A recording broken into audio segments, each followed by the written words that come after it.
গোয়ায় কাজ করতে গিয়ে রায়গঞ্জের এক পরিযায়ী শ্রমিকের মৃত্যু হলো। এই ঘটনার জেরে চাঞ্চল্য ছড়িয়েছে। আপনাদেরকে ফের জানিয়ে রাখছি যে গোয়ায় জাহাজে অগ্নিকাণ্ড এবং গোয়ায় কাজে গিয়ে মৃত্যু রায়গঞ্জের যুবকের। দেহ ফেরাতে মিলছে না সাহায্য। গোয়ায় কাজে গিয়ে মৃত্যু রায়গঞ্জের এক পরিযায়ী শ্রমিকের। মৃত শ্রমিকের নাম শের আলী, বয়স 18। গত 17ই অক্টোবর দক্ষিণ গোয়ায় একটি জাহাজে কাজ করার সময় অগ্নিকাণ্ডের ঘটনা ঘটে। তাতে শের আলী সহ কয়েকজনের মৃত্যুর ঘটনা ঘটে। অভিযোগ, ওই ঘটনার দুদিন অতিবাহিত হলেও আর্থিকভাবে দুস্থ পরিবার এখনো শের আলীর দেহ ফেরাতে পারেনি রায়গঞ্জে। এদিকে দেহ ফেরানোর ক্ষেত্রে শীতগ্রাম গ্রাম পঞ্চায়েতের দরবার করলেও কোনো সহযোগিতা পাওয়া যায়নি বলে মৃতের পরিবারের দাবি।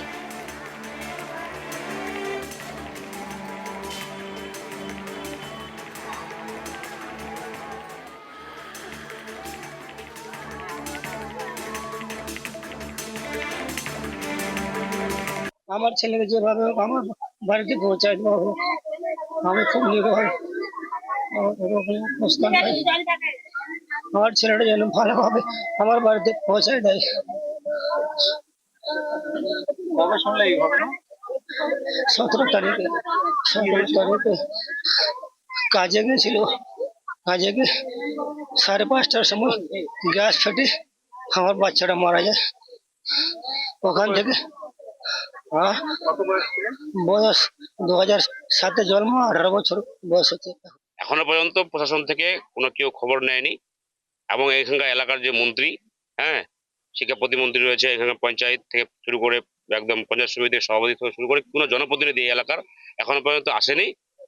যে খোঁজ খবর নেই, হত দরিদ্র আছে, একদম মানে খুবই দরিদ্র। আপনারা সবাই তো নিজে দেখলেন। গল্পটা হচ্ছে যে এই ফ্যামিলির ছেলেটা যে এখন ডেড বডি ওখানে রয়েছে, ওখান থেকে যে আনার মতো যে পরিস্থিতি এনার বাবার নেই। তো এটা হচ্ছে আমাদের বক্তব্য যে সরকার থেকে বা আমাদের যদি ছেলেটার বডিটা যদি আমাদের নিয়ে আসতে পারতাম। এবং এরা খুবই হতদরিদ্র। এই একমাত্র ছেলেটা কামাইয়ের রাস্তা ছিল, আর বাইরে গেছিল। ওর বাবা তো দিনমজুরি কাজ করে পরিবারের স্বার্থে, পারিবারিক স্বার্থে উনি প্রথমবারে ওনাকে পাঠাইছিল, কিন্তু প্রথমবারে গিয়ে দুর্ঘটনা হয়েছে। পরিযায়ী শ্রমিক, তো ফলে হচ্ছে যে এখন কামাইয়ের ওনার বাবা বয়স হয়ে গেছে, কামাইয়ের কোনো রাস্তা নেই।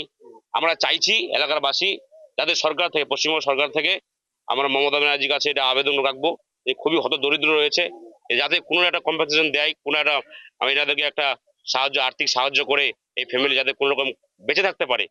বাইরে কাজ করতে গিয়েছিল, কাজ ওখানে সিলিন্ডার ব্লাস্ট হয়ে মারা গেছে। এবার মেম্বারের কাছ থেকে আমার কাছে, পঞ্চায়েতে বা আমাদের কাছে কোনো রকম আমার ওই পরিবারের কেউ আসেনি। আমি বাইরে থেকে খবর নিয়েছিলাম মেম্বারের কাছে যে খবরটা নাও। তো খবর নেওয়ার পরে যে ওই কাজল আলীর ছেলে শের আলী মারা গেছে।